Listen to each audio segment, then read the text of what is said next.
Cibernautas, internautas, hoy tenemos en el podcast Educación Integral, Ecléctica y Holística la oportunidad, honor, privilegio, dicha, serendipia y bendición de entrevistar a don Gilberto de Jesús Lozano González, mejor conocido por millones en México e internacionalmente como Gilberto Lozano, el activista más importante de México, líder y fundador de CONACYT y Frena, ingeniero mecánico, administrador, empresario, escritor, padre de familia, abuelo, activista, conferencista, orador, con formación profesional sólida y calidad humana. Esto y mucho más. Don Gilberto Lozano, muchísimas gracias por aceptar la entrevista. Muchas gracias, Sirio. Un gusto enorme estar en contacto con tu audiencia y creo que, bueno, la guía que me enviaste de la intención que tú tienes en esta entrevista es muy amplia, así es que te prometo ser muy preciso para que aprovechemos al máximo el tiempo y le mando un saludo a todos los que siguen tu podcast. Muchísimas gracias. Somos pocos, pero vamos a intentar multiplicarlo lo más posible. Don Gilberto Lozano, ¿puede contarnos algo acerca de sus datos biográficos, lugar de nacimiento, infancia, juventud, edad adulta, estudios, experiencia laboral y profesional, por favor? Con mucho gusto, Sirio. Bueno, mira, yo soy originario de Monterrey. Me anteceden 13 generaciones y es por un asunto de un hijo mío que pude dar con todo el árbol genealógico, al menos por el lado de mi madre. Yo vengo de una clase media baja, o sea, clase popular, vamos a llamarlo así. ¿Por qué? Porque, bueno, si bien mi padre tuvo la suerte de enamorar a una mujer, pues de una familia un poco más acomodada, la verdad es que en su orgullo, pues él nos sacó adelante siendo un técnico mecánico que trabajó como obrero muchísimos años y que cuando yo soñaba con ser ingeniero, pues él me decía, no quiero que seas ingeniero dice él que es ingeniero. Entonces, bueno, siempre me motivó mucho a ganarme unos centavos extras. Así es que yo fui obrero de máquinas herramientas, lo que es torno, taladro, cepillo, fresadora, tornos automáticos, etcétera. Trabajé para un taller que se llamaba Dispositivos Industriales, digamos a medio tiempo, pero me daba la oportunidad en ese taller pues de aprender mucho de lo que es el mundo de la manufactura, lo que es el mundo de los turnos y de ser un obrero sindicalizado.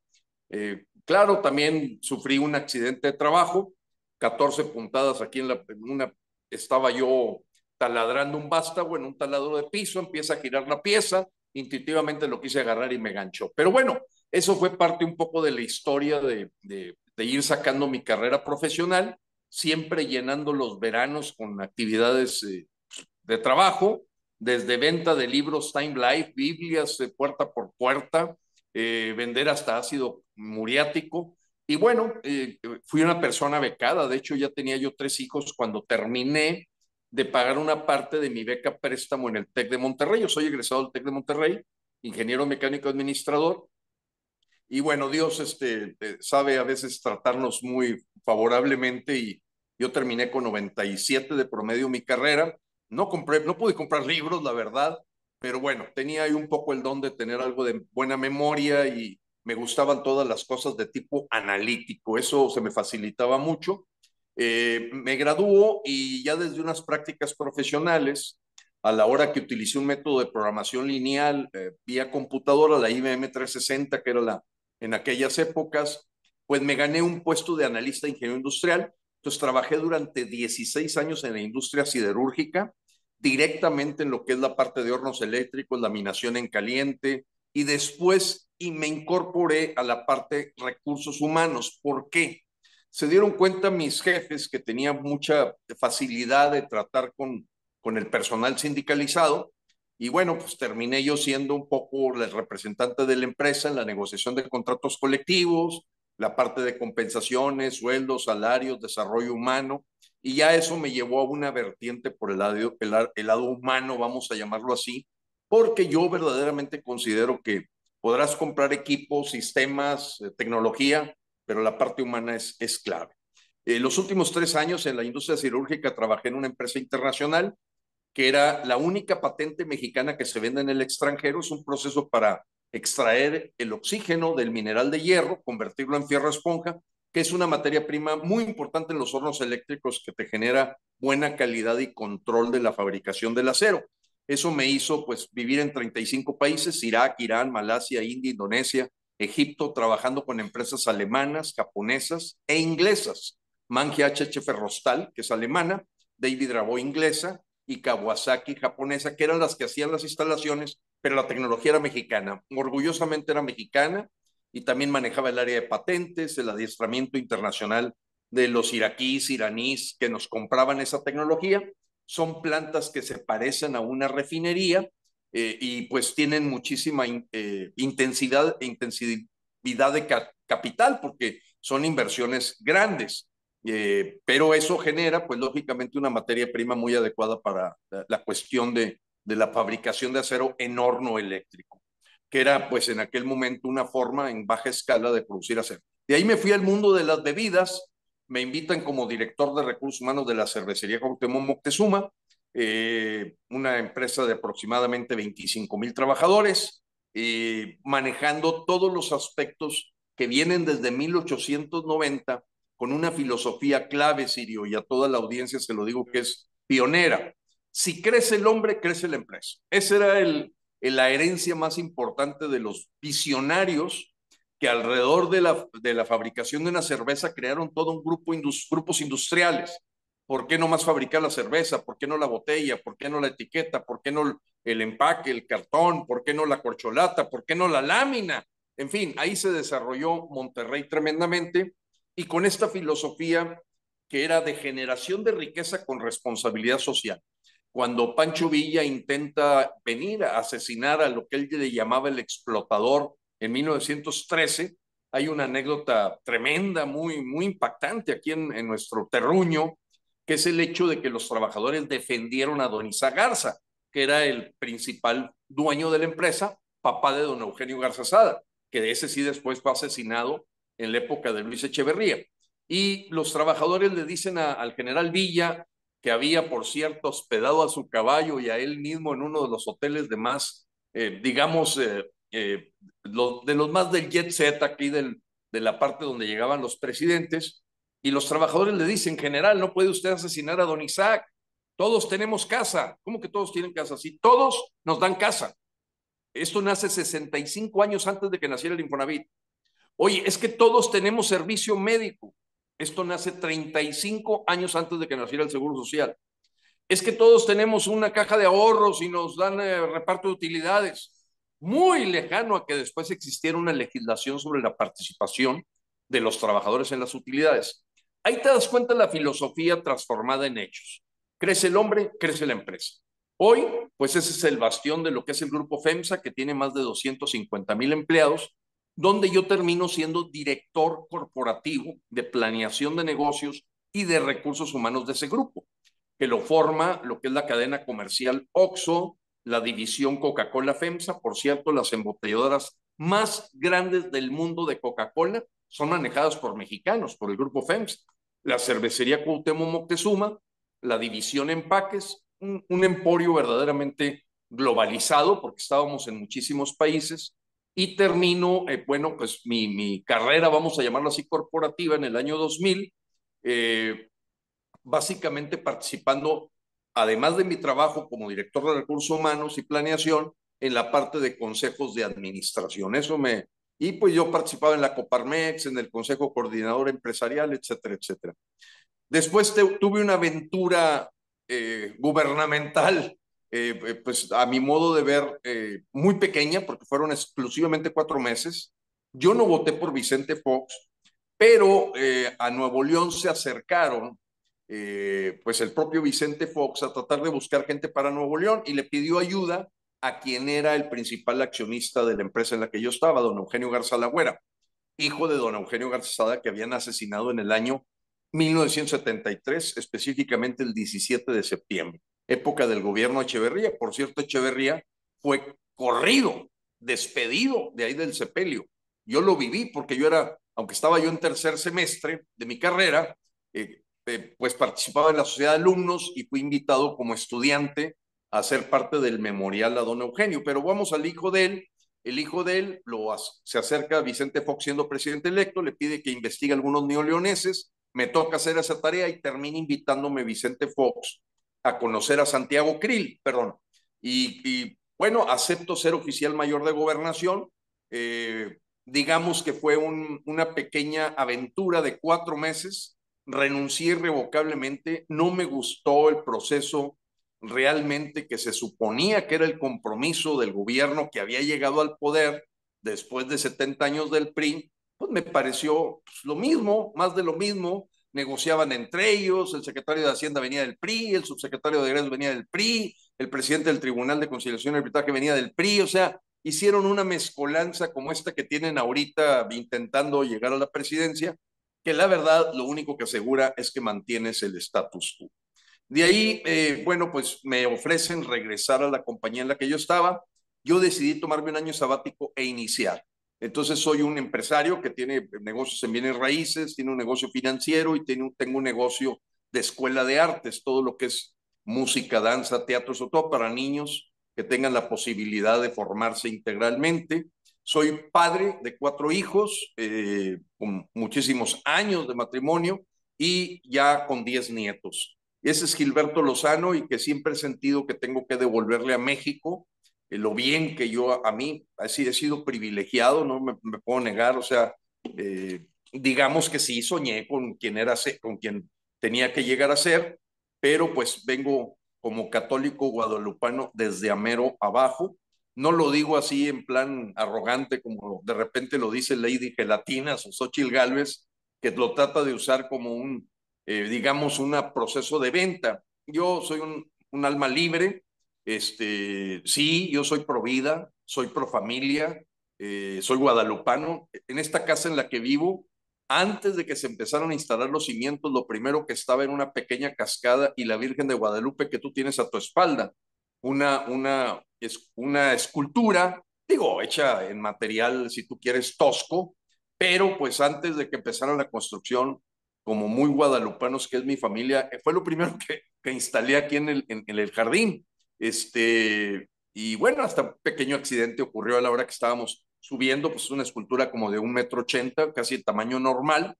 Y bueno, no, yo me siento orgulloso de ser un católico. Yo participé en la ACJM, en la Unión Social de Empresarios Mexicanos, en todo lo que eran los movimientos vanguardistas. Y no podría decir que soy un hombre de oficio cada domingo, pero verdaderamente creo que los principios cristianos son básicos para que un país se desarrolle, para que un país progrese, siempre con una idea de que no puedes repartir lo que no generas. Hay que generar riqueza. Genera riqueza, todo crece. Y hoy, bueno, pues en Nuevo León vive una situación privilegiada, estamos creciendo al 5%, hay pleno empleo, aquí no hay pobreza extrema, vienen inversiones extranjeras, cosa que yo defiendo porque la gente quiere hacer aparecer esta candidatura fallida de Samuel García como un juego a favor de López. Falso. Aquí Samuel García hace todo lo contrario de lo que ha hecho López con el país. Aquí se viene Tesla. Por cierto, yo disfruto de un auto de esos, 2 de mis hijos también, y es verdaderamente el futuro. Pues bueno, la inversión de Kawasaki, de Ternium, de los argentinos, de empresas coreanas, Kia, pues creciendo más. Entonces, aquí vivimos un lunar dentro del proceso socialista a rajatabla que vive la gente del sureste y alguna parte del centro de México y que empieza a invadir a todo el país sirio. Esa es, a grandes rasgos, mi historia. Una historia realmente impresionante, con honestidad del corazón, don Gilberto Lozano. Créame que es muy importante para mí esa entrevista. Eh, Gracias. a usted. Y oiga, qué significa ser regiomontano de Nuevo León? ¿Hay algunos rasgos que considera endémicos propios de la cultura arraigada que le caracterizan? Yo creo que sí, Sirio. Por cierto, me faltó platicar que por 2 años fui presidente de los Rayados de Monterrey, una cosa totalmente accidental, año 99 y 2000, y bueno, el equipo estaba a punto de descender, había una presión tremenda, lo tenía embargado la Secretaría de Hacienda, se lo entrega a don Eugenio Garzalagüera y termino yo cayendo ahí como presidente de los Rayados, de que me siento orgulloso porque, pues como yo estaba en el TEC, los Rayados jugaban en el estadio del TEC. De hecho, pagaban una renta por los partidos. O sea, los Rayados no tenían durante muchos años, no tuvieron estadio. Entonces anduve en el mundo del fútbol, debutando a Toño de Nigris, que en paz descanse, con jugadores verdaderamente que los recuerdo con mucho cariño, porque a la vuelta de 3 años ganan el campeonato del fútbol mexicano en primera división, de venir de la parte más baja de la tabla. Me regreso al tema de los regimontanos. Mira, sí, hay algo, Sirio, que es muy propio de Monterrey. Y no lo digo en plan arrogante ni en plan así de sentir una característica superior, no, simplemente que aquí vinieron 12 familias judías, sefarditas, que habían emigrado de España con verdaderamente con sus ritos, sus costumbres, y que venían huyendo de la Santa Inquisición. Y esas familias fueron migrando hacia el norte, llegaron a la Ciudad de México, Zacatecas, Saltillo, y terminaron fundando el nuevo Reino de León, aquí pues a escasos kilómetros de donde estoy ahorita. Esas familias finalmente se reconvirtieron, pero ellos fundaron el Monte del Rey por el Cerro de la Silla, que era una montaña muy distintiva y que sigue siendo símbolo de la ciudad, pues con ideas, primero, de huir de la Inquisición. Y la forma en que ellos pensaron que mejor huían de la Inquisición era sentando sus reales, como decían en aquella época, en un desierto.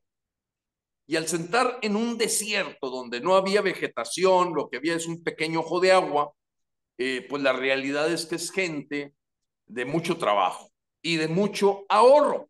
De hecho, la revista símbolo de Monterrey se llama Trabajo y Ahorro. ¿Por qué? Porque al ser un desierto, aquí no se te da que te tiras en la hamaca y te cae una papaya o te cae una guayaba o te cae un mango, no. Hay que chambearle, hay que dar un desierto. Entonces, sí creo que eso influyó, Sirio, en la forma de ser del regimontano. Eh, pues sí, a las 6 de la mañana ya está lleno de autos, todo el mundo a chambear. Es gente de mucho trabajo, se le da mucho valor al trabajo, mucho. Aquí lo que impera es la meritocracia. No en la parte política, pero aquí tienes lo que te mereces. Te voy a dar un ejemplo. Don Eugenio Garzalagüera tenía 4 yernos. Cualquiera pensaría que toca la puerta del suegro y le dice, suegro, pues dame chamba. Sí, claro. ¿Y de qué hacía don Eugenio? Si no me demuestras en otra empresa que no tenga nada que ver conmigo, que no logras un puesto de gerente, aquí ni me toques la puerta, ponte a jalar. O sea, no se vale algo que no te mereces. En eso se es muy, yo diría que hasta cruel, ¿eh?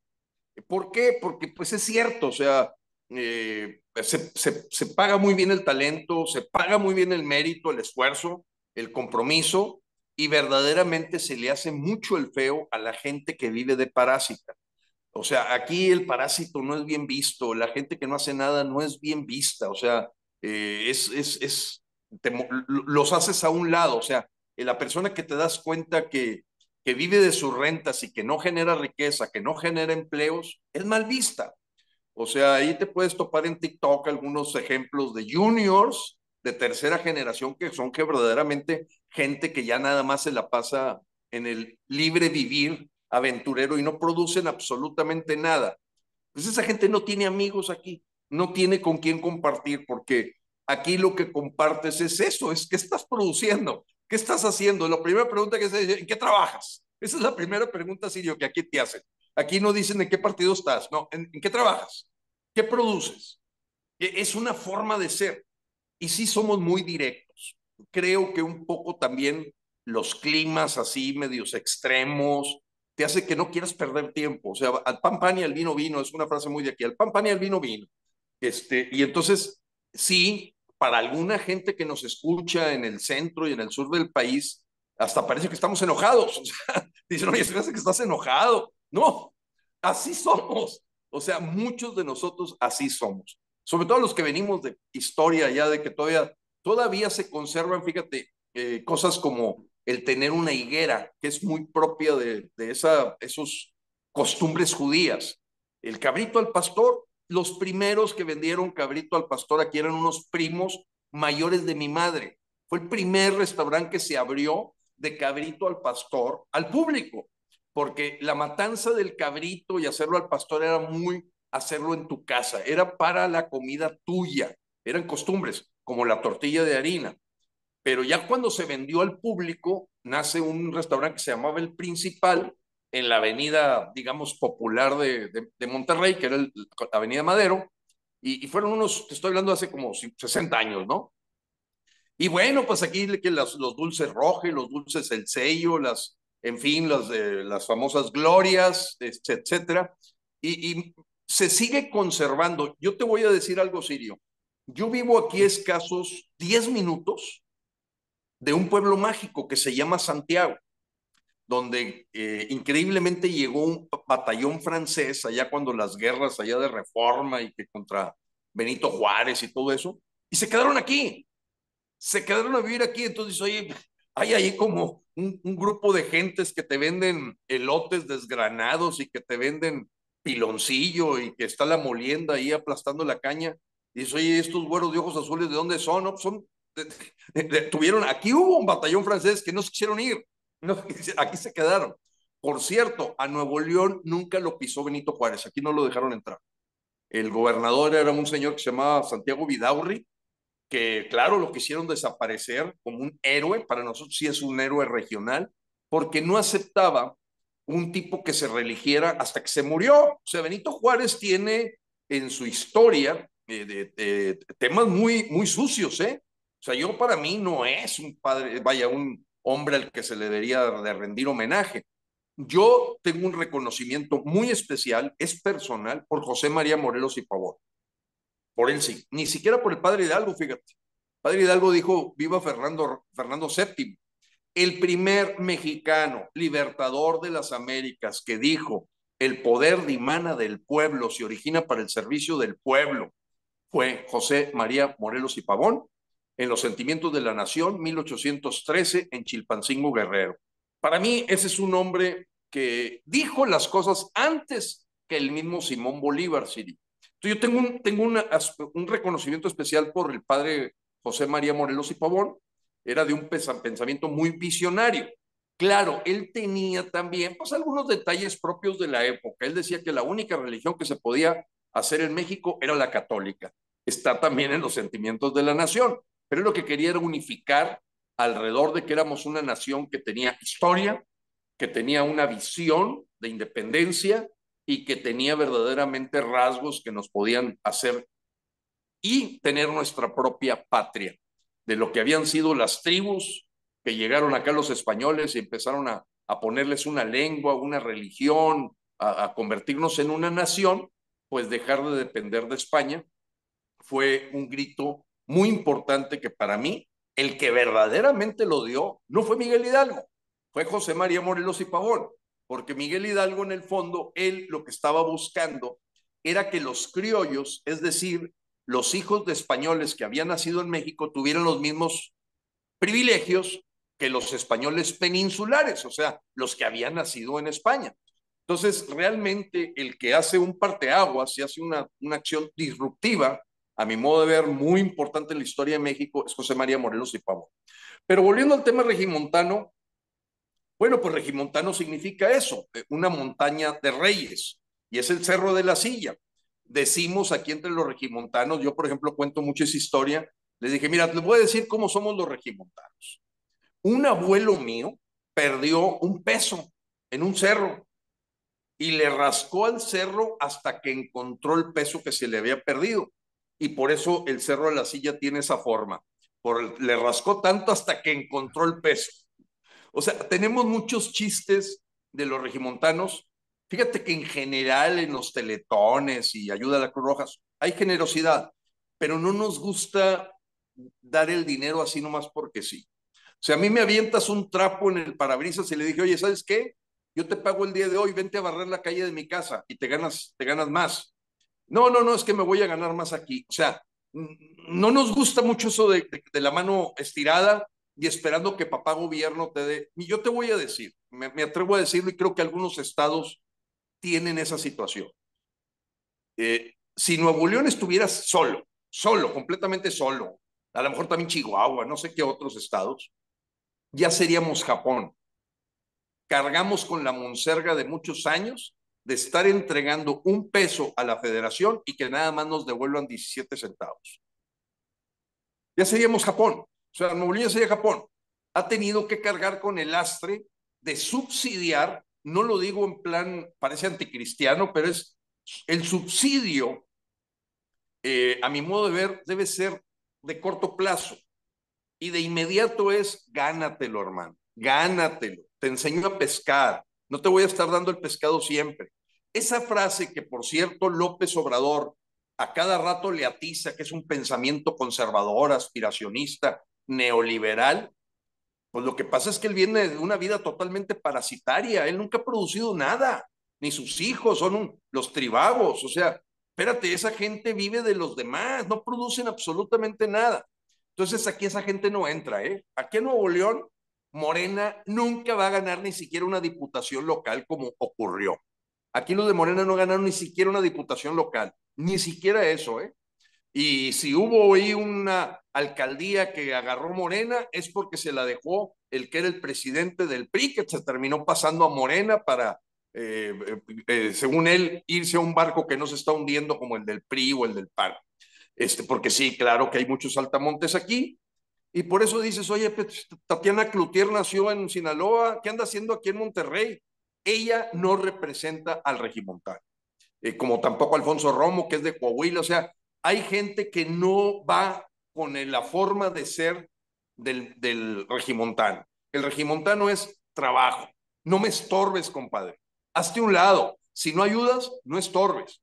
Ese es el pensamiento. Entonces, por eso a veces somos muy directos, somos, etcétera. Yo creo que ahorita la proporción de carros eléctricos a nivel país, la más grande proporción la tiene hoy Monterrey. Aquí sí hay para cargar carros eléctricos en todos lados, porque se entregan 40 carros diarios, Sirio. Diarios, ¿eh? O sea, te das una idea de cómo la gente está renovando sus flotillas, porque creemos en el aire limpio y ahorita el aire está contaminado por causa de la refinería de Pemex. O sea, para nosotros es un pecado mortal tener una refinería de Pemex en Cadereyta, a escasos 36 kilómetros de Monterrey, que te avienta cantidades de azufre tremendas, niveles muy por encima de lo que daña al ser humano, y todos son causados por el gobierno federal. O sea, a nosotros el gobierno federal, si mañana explotara una bomba en la Cámara de Diputados, en San Lázaro, otra ahí en Avenida Reforma, en la Cámara de Senadores, y otra en el Palacio Nacional, lo único que le puede pasar a Nuevo León es que se va a ir para arriba en serio, porque ellos son un lastre, como lo es Xochitl Gálvez, que ya ves cómo tiene empinado el estado de Hidalgo. Nunca ha ganado nada. Sí, sí, Así pues está.